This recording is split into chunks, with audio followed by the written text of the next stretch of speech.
ഈ 3 മണ്ഡലങ്ങളിൽ ജയിക്കുമെന്ന് 100% ഉറപ്പുള്ള 3 മണ്ഡലങ്ങളിൽ ജയിച്ചാൽ ഉത്തരവാദിത്വം എല്ലാവർക്കും കൂടി, തോറ്റാൽ ഉത്തരവാദിത്വം എനിക്ക് എന്ന് പറഞ്ഞിട്ട് ഭയങ്കര ത്യാഗിയുടെ മാതിരി സംസാരിക്കുക. അത് ഞാൻ ചോദ്യം ഒരു ആവേശത്തിന് കൊള്ളിക്കാൻ വേണ്ടിയൊക്കെ അങ്ങനെ പറഞ്ഞതാണ്. അപ്പോൾ ഇത് ആവേശം കൊള്ളിക്കാൻ വേണ്ടിയാണെങ്കിലും വായി ഒന്ന് വിളിച്ച് പറയാൻ പാടില്ല. 100 സീറ്റ് കിട്ടിയില്ലെങ്കിൽ വനവാസത്തിന് പോകുമോ എന്നുള്ളത് ഇപ്പോഴും ചോദ്യമാണ്. അങ്ങനെ വന്നു കഴിഞ്ഞാൽ വനവാസത്തിന് പോകാൻ തയ്യാറുണ്ടോ? ഇപ്പോൾ പറയണം. പ്രസ്ഥാനം എന്ന് പറയുന്നത്, മുന്നണി എന്ന് പറയുന്നത് ഏറ്റവും പ്രധാനപ്പെട്ട ഘടകമാണ്. മുന്നണി ഇല്ലെങ്കിൽ, ഈ UDF ഇല്ലെങ്കിൽ, അല്ലെങ്കിൽ ഇന്ത്യൻ നാഷണൽ കോൺഗ്രസ് എന്നുള്ള പാർട്ടി ഇല്ലെങ്കിൽ VD സതീശനില്ല. പുള്ളിയുടെ ഇപ്പോഴത്തെ പറച്ചിൽ കേട്ടാൽ തോന്നിപ്പോകും ഏയോഹ്യവുമല്ല ഇന്ത്യൻ നാഷണൽ കോൺഗ്രസ് ഉണ്ടാക്കിയത്, VD സതീശനാണെന്ന് തോന്നിപ്പിക്കുന്ന രീതിയിലാണ് പോകുന്നത്. രാജൻഭായ് നമസ്കാരം. നമസ്കാരം. രാജൻഭായ്, ഈ കഴിഞ്ഞ ദിവസം, അതായത് ഇലക്ഷൻ തൊട്ട് തലേ ദിവസം തന്നെ ഇടതുപക്ഷ സർക്കാരിനെതിരെ ഉയർന്നു വന്ന ഏറ്റവും വലിയ ഒരു ആരോപണമായിരുന്നു മറ്റേ K കൃഷ്ണൻകുട്ടിയുടെ ഒരു ശബ്ദരേഖ. ഈ ശബ്ദരേഖ ശരിക്കും പറഞ്ഞു കഴിഞ്ഞാൽ ചിറ്റൂരിൽ മത്സരിക്കുന്ന UDF സ്ഥാനാർത്ഥി സുമേഷ് അച്യുതനാണ് രംഗത്തേക്ക് കൊണ്ടുവരുന്നത്. എന്നാൽ ഇത് മാത്യു കുഴൽനാടൻ്റെ കൈവശം ഏൽപ്പിക്കുന്നു. മാത്യു കുഴൽനാടൻ അത് വളരെ നല്ല രീതിയിൽ തന്നെ പ്രസ് കോൺഫറൻസിൽ അവതരിപ്പിക്കുന്നു. പക്ഷേ ഈ വളരെ വലിയൊരു രാഷ്ട്രീയ ആയുധമായി ഉപയോഗിക്കാൻ സാധിക്കുമായിരുന്ന ഈ ഒരു ശബ്ദരേഖയെ എന്താ പറയുക, പ്രതിപക്ഷ നേതാവ് VD സതീശൻ ഉൾപ്പെടെയുള്ള ആളുകൾ അവഗണിച്ചു എന്ന് പറയുമ്പോഴത്തേക്ക് നമ്മൾ മനസ്സിലാക്കേണ്ട ഒരു കാര്യം, എന്തൊക്കെയോ എവിടെയൊക്കെയോ തകരാറുകളുണ്ട് എന്ന് തന്നെയല്ലേ? അല്ല, VD സതീശനെ സംബന്ധിച്ചിടത്തോളം അദ്ദേഹം തലയ്ക്ക് മുകളിലേക്ക് വളർന്നു പോകുമെന്ന് തോന്നുന്ന, അല്ലെങ്കിൽ തൻ്റെ നിയന്ത്രണത്തിൽ നിൽക്കില്ല എന്ന് തോന്നുന്ന ഓരോരുത്തരെയും ശരിയാക്കി വിടുന്നതിൽ വളരെ അതിവൈദഗ്ധ്യം കാണിച്ചുകൊണ്ടിരിക്കുന്നു എന്നുള്ളത് യാഥാർത്ഥ്യമാണ്. അത് പല ഘട്ടത്തിലായിട്ട് നമ്മൾ കണ്ടു. ഇപ്പം ഈ ഡാം തുറന്നു വിടുന്നതുമായിട്ട് ബന്ധപ്പെട്ടും മനുഷ്യനിർമ്മിത പ്രളയവുമായി ബന്ധപ്പെട്ടും ഒക്കെയാണ് ഈ സംഭവം. ഈ ശബ്ദരേഖയ്ക്കകത്ത് പറയുന്ന മാതിരി തേമസിനെതിരെ കൃഷ്ണൻകുട്ടി ഉന്നയിക്കുന്ന അവരുടെ ഗ്രൂപ്പ് വർക്കിൻ്റെ ഭാഗമായിട്ടുള്ള ആരോപണ പ്രത്യാരോപണങ്ങളൊക്കെയാണ്. പക്ഷേ ആ ശബ്ദരേഖ കൃഷ്ണൻകുട്ടിയുടെ ബദ്ധശത്രുവായിട്ടുള്ള അച്യുതൻ്റെ മകൻ സുമേഷ് അച്യുതൻ 2ാം തവണയാണ് ഇപ്പം അവിടെ നിയമസഭയിലേക്ക് മത്സരിക്കുന്നത്. ഇത്തവണ മിക്കവാറും അവിടെ നിന്ന് ജയിച്ചു വരാൻ സാധ്യതയുണ്ട്. ഏറെക്കുറെ ജയം ഉറപ്പിച്ചിരിക്കുന്നു അവിടെ ചിറ്റൂര്. ഇപ്രാവശ്യം UDF LDF നിന്ന് പിടിച്ചെടുക്കുന്ന ആദ്യത്തെ സീറ്റുകളിലൊന്നാണ് അത് നമുക്ക് പറയാം, ചിറ്റൂര്. അപ്പോൾ ഇത് വന്നു കഴിയുമ്പോൾ VD സതീശൻ അത് പല വിഷയങ്ങളും ടേക്കപ്പ് ചെയ്യേണ്ട ഒരാൾ അത് കൈകാര്യം ചെയ്യുന്നില്ല. കൺമുമ്പിൽ ആയുധം കിട്ടിക്കഴിഞ്ഞിട്ട് അപ്പം തന്നെ അതിനേക്കാൾ മാത്യു കുഴൽനാടൻ നടത്തുന്ന പ്രസ് കോൺഫറൻസിനേക്കാൾ വലിയ ഒരു റേഞ്ചിലേക്കും വലിയൊരു വ്യാപ്തിയിലേക്കും ഇതിൻ്റെ ഗ്രാവിറ്റിയിലേക്കും ഈ വിഷയത്തെ കൊണ്ടുപോകാൻ കഴിയുന്ന ഒരാളായിരുന്നു VD സതീശൻ. പ്രസ് കോൺഫറൻസ് പോലും നടത്തേണ്ട ആവശ്യമില്ല. പോകുന്നിടത്തെല്ലാം എല്ലാ ചാനലുകാരും മൈക്കും കൊണ്ട് ചെല്ലുക. അപ്പോൾ ഇതിനെക്കുറിച്ചൊരു കമൻറ്റ് പറഞ്ഞു കഴിഞ്ഞാൽ അത് കുറച്ചുകൂടെ ഹൈപ്പ് കിട്ടുമായിരുന്നു. പക്ഷേ എന്നാൽ ആ സമയത്ത് KCയും അതോടൊപ്പം തന്നെ രമേശ് ചെന്നിത്തലയും ഇതിനെ സപ്പോർട്ട് ചെയ്തുകൊണ്ട് രംഗത്ത് വരികയും ചെയ്തിരുന്നു. അതെ, KC വേണുഗോപാലും രമേശ് ചെന്നിത്തലയും കൺമുമ്പിൽ കിട്ടിയ വിഷയത്തെ, ആ ആയുധത്തെ ഉപയോഗിക്കുന്നതിനകത്തൊരു വൈദഗ്ധ്യം കാണിച്ചു. പക്ഷേ VD മനഃപൂർവ്വം അവഗണിച്ചതാണ്. VDയെ സംബന്ധിച്ചിടത്തോളം VDക്ക് എറണാകുളം ജില്ലയിലാണെങ്കിൽ പ്രത്യേകിച്ച് എറണാകുളം ജില്ലയ്ക്കകത്തുനിന്ന് പുള്ളിയുടെ പ്രിയ ശിഷ്യനായിട്ടുള്ള ഷിയാസ് മാത്രം മതി എന്നുള്ളൊരു സ്ഥിതിയിലാണ്. അതുകൊണ്ടുള്ള ഷിയാസാണല്ലോ ഇപ്പോൾ ആദ്യമായിട്ട് ഇലക്ഷൻ കഴിഞ്ഞ ഉടനെ തുടക്കം കുറിച്ചിരിക്കുന്നത്. കാരണം എന്താ വെച്ചാൽ എറണാകുളം ജില്ലയിൽ നിന്ന് മുഖ്യമന്ത്രി. അതെ, അതിലേക്കും വരാം. ഇത് ഇദ്ദേഹത്തെ സംബന്ധിച്ചിടത്തോളം ഇദ്ദേഹം മനസ്സിലാക്കേണ്ട കാര്യം, നമ്മൾ പറയാറുണ്ട് ഒരു മരം കാവല്ല ഒരുത്തൻ കരുത്തനല്ല എന്നുള്ളത്. ഇത് VD സതീശനെ സംബന്ധിച്ചിടത്തോളം പുള്ളിയെക്കുറിച്ച് PV അൻവർ പറഞ്ഞ് മുക്കാൽ പിണറായി എന്ന് പറഞ്ഞിട്ടുണ്ട്. മുക്കാൽ പിണറായി അല്ലെങ്കിൽ എന്ന് പറയാമെന്ന് പറഞ്ഞു കഴിഞ്ഞാൽ പിണറായിക്കെതിരായിട്ട് സംസാരിക്കാൻ അവിടെ ആ പാർട്ടിക്കകത്ത് ആരുമില്ല. പിണറായിക്ക് ഒരു ഓൾട്ടർനേറ്റീവ് ഓപ്ഷൻ ഇല്ല CPM-നകത്ത്. CPM പിണറായി പറയുന്നിടത്ത് ഒറ്റക്കെട്ടായിട്ട് നിൽക്കുക. പിണറായി ഒരിക്കലും ഞാൻ എന്ന് പറയാറുമില്ല. ഞങ്ങൾ എന്നുള്ളത് മാത്രമാണ് പറയുന്നത്. ഇടതുപക്ഷ ജനാധിപത്യ മുന്നണി എന്നാ പറയാറുള്ളത്. അത് MP ഗോവിന്ദമാഷാണെങ്കിലും ബാക്കിയുള്ളവരാണെങ്കിലും അവരുടെ ഓരോ ആളുകളാണെങ്കിലും അങ്ങനെയാണ് പറയുന്നത്. ഇപ്പോൾ UDF-നകത്താണെങ്കിലും UDF-നകത്ത് കുഞ്ഞാലിക്കുട്ടി ഞാൻ എന്ന് പറയുന്നത് കേട്ടിട്ടുണ്ടോ? ഇല്ല. ഞങ്ങൾ UDF വരും എന്നുള്ളതാണ് പറയാറുള്ളത്. സാദിഖലി തങ്ങൾ അങ്ങനെ പറയാറുള്ളത്. രമേശ് ചെന്നിത്തല അങ്ങനെ പറയാറുള്ളത്. KC വേണുഗോപാൽ അങ്ങനെ പറയാറുള്ളത്. KC വേണുഗോപാൽ ഇന്ന് കേരളത്തിൽ നിന്നുള്ള ഏറ്റവും മുതിർന്ന, ഏറ്റവും സീനിയർ കോൺഗ്രസ് നേതാവ്. ഹൈക്കമാൻഡ് എന്ന് പറഞ്ഞാൽ അതിനകത്ത് മല്ലികാർജ്ജുൻ ഖാർഗെയേക്കാൾ കൂടുതൽ എല്ലാ സംസ്ഥാനത്തും സ്വാധീനമുള്ള ഒരാളാണ് KC വേണുഗോപാൽ. ഇപ്പോൾ പറയാറില്ല. അതേസമയം VD സതീശനാണെങ്കിൽ ഞാൻ എന്നുള്ളതാണ് പറയുന്നത്. ഞങ്ങൾ എന്നുള്ള വാക്ക് പുള്ളിയുടെ അടുത്ത് വരത്തില്ല എന്നുള്ളതാണ് ഏറ്റവും പ്രധാനപ്പെട്ട കാര്യം.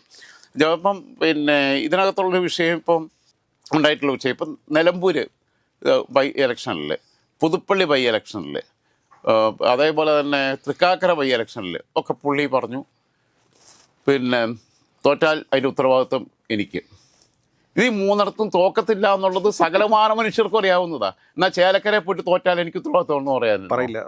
പറയില്ല. പാലക്കാടും എനിക്ക് ഉത്തരവാദിത്വം ഉണ്ടാവും എന്ന് പറഞ്ഞില്ല. കാരണം മത്സരം എങ്ങനെ പോകുക എന്നുള്ളതിനെ കുറിച്ചുള്ളൊരു 100% ഉറപ്പില്ലാത്തൊരവസ്ഥ ഉണ്ടായിരുന്നു. രാജമേ ഞാനൊരു കാര്യം കൂടെ ചോദിച്ചോട്ടെ. അതായത് രാജമേ ശ്രദ്ധിച്ചിട്ടുണ്ടോ എന്ന് എനിക്കറിയില്ല. കാരണം എന്താ വെച്ച് കഴിഞ്ഞാൽ ഇപ്രാവശ്യം ഈ കോൺഗ്രസിന്റെ ഈ ഒരു പ്രചരണ പരിപാടികൾ, ഈ പ്രചരണ പരിപാടികൾക്ക് തെലങ്കാനയിൽ നിന്നുള്ള മന്ത്രിമാര്, അതോടൊപ്പം തന്നെ കർണാടകയിൽ നിന്നുള്ള മന്ത്രിമാര്, രേവന്ത് റെഡ്ഡി, അതോടൊപ്പം തന്നെ DK ശിവകുമാർ, ഇങ്ങനെയൊക്കെയുള്ള ആളുകൾ ഓരോ ജില്ലകൾ തോറും ഒരു പ്രവർത്തിക്കുന്ന ഒരു കാഴ്ച നമ്മൾ കണ്ടു. അതുകൂടാണ്ട് KPCC പ്രസിഡന്റ് മെയിൻ സ്ട്രീമിൽ ഉണ്ടായിരുന്നില്ല. പക്ഷെ ഈ റോളൊക്കെ ആക്ട് ചെയ്ത ഒരാൾ, നമ്മൾ KC വേണുഗോപാലിനെ ഒരുപാട് പ്രാവശ്യം വിമർശിച്ചിട്ടുണ്ട്. എനിക്ക് തോന്നുന്നു അത് KCയുടെയും അതോടൊപ്പം തന്നെ രമേശിൻ്റെ ഒക്കെ ഇതൊരിക്കലും VD സതീശൻ ഞാൻ എന്ന് പറയുന്ന സമയത്തും ഈ ഒരു ആസൂത്രണത്തെ കേരളത്തിലെ ഒരു മാധ്യമങ്ങളും കണ്ടിട്ടില്ല എന്ന് എനിക്ക് തോന്നുന്നു. അല്ല, അദ്ദേഹം പറഞ്ഞത് KC വേണുഗോപാലിനെ സംബന്ധിച്ചിടത്തോളം എന്ന് പറഞ്ഞു കഴിഞ്ഞാൽ, KC വേണുഗോപാൽ ഞാൻ പറഞ്ഞല്ലോ, ഹൈക്കമാൻഡ് തീരുമാനം എന്ന് പറയുമ്പം ഹൈക്കമാൻഡിനകത്ത് പലപ്പോഴും ആ തീരുമാനങ്ങൾ സംഘടനാ ചുമതലയുള്ള ജനറൽ സെക്രട്ടറി എന്നുള്ള രീതിയിൽ പ്രസിഡന്റിനേക്കാൾ കൂടുതൽ ഡേ ടു ഡേ ആക്ടിവിറ്റീസിനകത്ത് കൃത്യമായിട്ട് കാര്യങ്ങൾ പ്ലാൻ ചെയ്യുകയും ഇംപ്ലിമെൻ്റ് ചെയ്യുകയും മറ്റവരടുത്ത് ജസ്റ്റ് ഒരു കൺസെൻറ്റ് മാത്രമേ മേടിക്കുന്നുള്ളൂ. അത്രയേ ഉള്ളൂ. മല്ലികാർജ്ജുൻ ഖാർഗെയുടെ അടുത്ത് പെർമിഷൻ, ഓക്കെ ഞാൻ ഇത് ചെയ്യാൻ പോവുകയാണ് എന്നുള്ളതാണ്. പക്ഷേ ഈ പ്ലാനും പദ്ധതി ഉണ്ടാക്കുന്നത് സംഘടനാ ചുമതലയുള്ള ജനറൽ സെക്രട്ടറിയാണ്. എല്ലാ കാലത്തും കോൺഗ്രസിനകത്ത് അങ്ങനെ തന്നെയാണ്. അഹമ്മദ് പട്ടേൽ ഉണ്ടാകുമ്പോഴും അങ്ങനെയാണ്, കേരളത്തിലും അങ്ങനെ തന്നെ നടന്നിട്ടുള്ളത്. കാരണം മറ്റവരതിന് ഫൈനൽ ഈ ഒപ്പിടുന്ന പണി മാത്രമേ ഉള്ളൂ ഇതിനകത്ത് വരുന്നത്. ഇപ്പോൾ ഇവിടെ തന്നെ കേരളത്തിൽ തന്നെ ഇപ്പം ഞാൻ ശ്രദ്ധിച്ചൊരു കാര്യം, AICC നിരീക്ഷകരായിട്ടുണ്ടായിരുന്നു. ഒന്ന് സച്ചിൻ പൈലറ്റ്, രാജേഷ് പൈലറ്റിൻ്റെ മകൻ, രാജസ്ഥാനിലെ മുൻ ഉപമുഖ്യമന്ത്രി, KJ ജോർജ് കർണാടകയിലെ കോൺഗ്രസ് നേതാവ്, ഇമ്രാൻ പ്രതാപ് ഗർഗി, കനയ്യകുമാർ ബീഹാറിൽ നിന്നുള്ള, ഇവരെ 4 പേരെയും ആണ് ചുമതല കൊടുത്തത്. ബാക്കി ജില്ലാതല നിരീക്ഷകരായിട്ടുള്ള വെച്ചിട്ടുള്ള മന്ത്രിമാരാരൊക്കെയാണെന്ന് വെച്ചാൽ, കാസർഗോഡിൻ്റെയും കണ്ണൂരിൻ്റെയും ചുമതല കൊടുത്തത് ദിനേശ് ഗുണ്ടൂറാവുവിനെ, കൃഷ്ണ ബരെ ഗൗഡയ്ക്ക് വയനാടിൻ്റെയും കോഴിക്കോടിൻ്റെയും, എല്ലാവരും മന്ത്രിമാരാട്ടോ. BZ സമീർ അഹമ്മദ് മലപ്പുറം പാലക്കാട്, ശ്രീധർ ബാബുവിന് തൃശ്ശൂർ എറണാകുളം, MB പാട്ടീൽ ഇടുക്കി കോട്ടയം, ഈശ്വർ ഖണ്ഡെ ആലപ്പുഴ പത്തനംതിട്ട, പ്രിയങ്ക് ഖാർഗെ മല്ലികാർജ്ജുൻ ഖാർഗെയുടെ മകൻ മന്ത്രിയാണ് കർണാടകയിലെ, കൊല്ലം തിരുവനന്തപുരം, ഇവരെല്ലാം കർണാടകയിലെയും തെലങ്കാനയിലെയും മന്ത്രിമാരാണ്.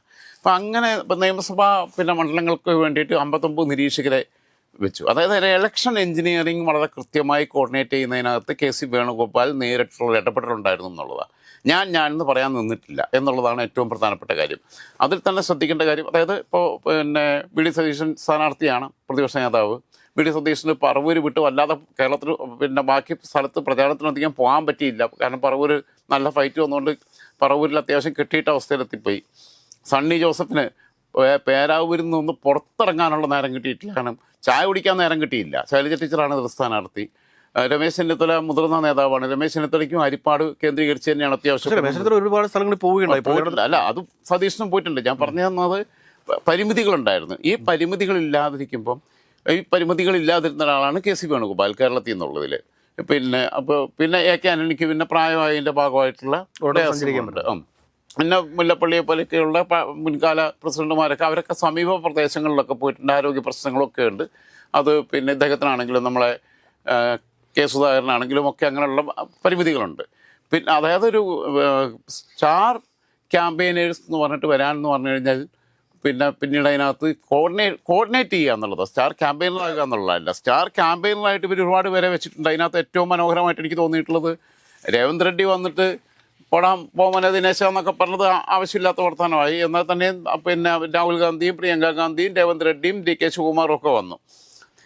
മറ്റൊന്ന് ഇതിനകത്ത് ശ്രദ്ധിച്ചിട്ടുള്ള കാര്യം, ഏറ്റവും സാധാരണഗതിയിൽ ഈ 50 താരപ്രചാരകരെ നിശ്ചയിച്ചപ്പം സീറ്റ് നിഷേധിക്കപ്പെട്ടതിൽ മാനസികമായി വിഷമമുള്ള അസംതൃപ്തരായ Deepthi Mary Varghese, Shama Muhammad, Joseph Mazhakkan, Aloysius Xavier, ഇവരെയൊക്കെ അതിനകത്ത് ലിസ്റ്റിൽ ഉൾപ്പെടുത്തി.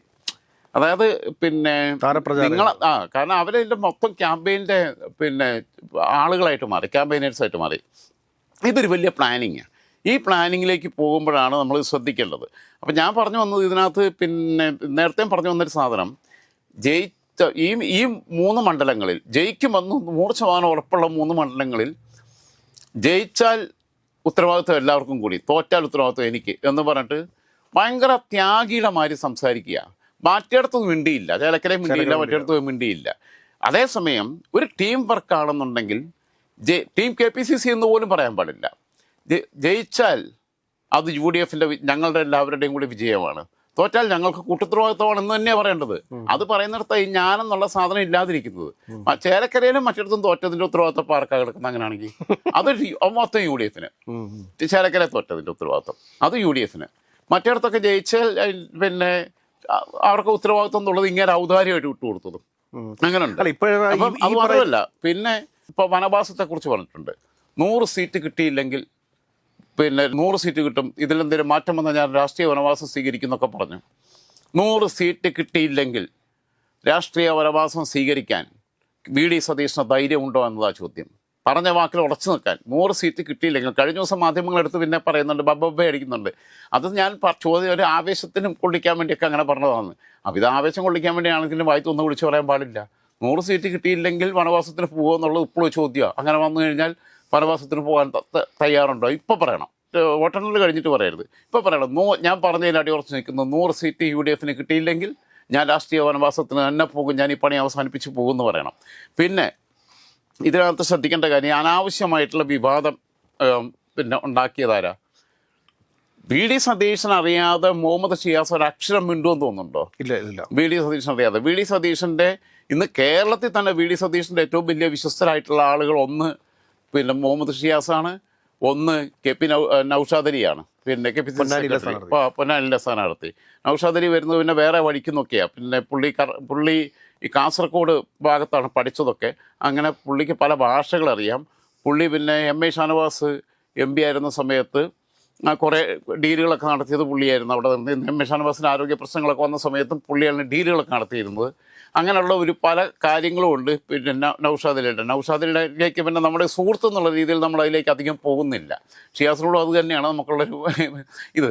പക്ഷേ ഷിയാസ് ഈ അനവസരത്തിൽ ഇങ്ങനൊരു വിഷയം കൊണ്ടുവരാൻ പറ്റുന്നു. കെ മുരളീധരൻ പറഞ്ഞിട്ടുള്ള കാര്യമുണ്ടല്ലോ. കെ മുരളീധരൻ പറഞ്ഞത് ആൾക്കാരെന്ത് കരുതും, വോട്ടും എണ്ണിയില്ല, ഭരണം കൈ കിട്ടിയിട്ടുമില്ല, അതിനു മുമ്പേ ഇവന്മാർ പറച്ചിൽ തുടങ്ങി എന്നുള്ളത്, അടി തുടങ്ങി എന്നുള്ളതല്ലേ പറയുക. അല്ലെങ്കിലും കോൺഗ്രസിനെ കുറിച്ചുള്ള ആക്ഷേപം അതാ. ലീഗുകാരെന്തെങ്കിലും രാഷ്ട്രീയം പറഞ്ഞോ? ഇല്ല. അവരല്ല ജോസഫ് ഗ്രൂപ്പുകാരെന്തെങ്കിലും വർത്താനം പറഞ്ഞോ? ഇല്ല. RSP എന്തെങ്കിലും പറഞ്ഞോ? ആരും പറഞ്ഞില്ല. പിന്നെ ഒരു സീറ്റും കിട്ടാതിരുന്ന പിന്നെ വേറെ ഫോർവേഡ് ബ്ലോക്കിൻ്റെ ഒരു ഗുണാണ്ടറുണ്ടല്ലോ, പുള്ളി പറഞ്ഞ ദേവരാജൻ, പുള്ളി പോലും ഒന്നും പറഞ്ഞിട്ടില്ല.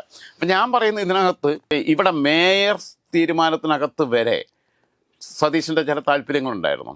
അത് സതീശൻ ഷിയാസിലൂടെ നടപ്പിലാക്കിയാണ് ചെയ്തിട്ടുള്ള അതിനകത്ത് വരെ. അപ്പം ഇങ്ങനെയും ഇപ്പം മുഖ്യമന്ത്രി എന്ന് പറഞ്ഞിട്ട് എറണാകുളത്ത് നിന്ന് മുഖ്യമന്ത്രി വേണം, എന്താ രമേശ് ചെന്നിത്തലയ്ക്ക് ഒരാളെ കൊണ്ട് പറയിപ്പിച്ചുകൂടെ? ആലപ്പുഴയിൽ നിന്ന് മുഖ്യമന്ത്രി വേണം. പിന്നെ KC വേണുഗോപാൽ വിചാരിച്ചാൽ ഇപ്പം മത്സരിക്കുന്ന 140 മണ്ഡലങ്ങളിലെ ഇവരുടെ പിന്നെ 90 ചില്ലാനം ആൾക്കാർ എത്ര പേരെ കോൺഗ്രസിന് വേണ്ടി മത്സരിക്കുന്നതെന്ന് അറിയത്തില്ല.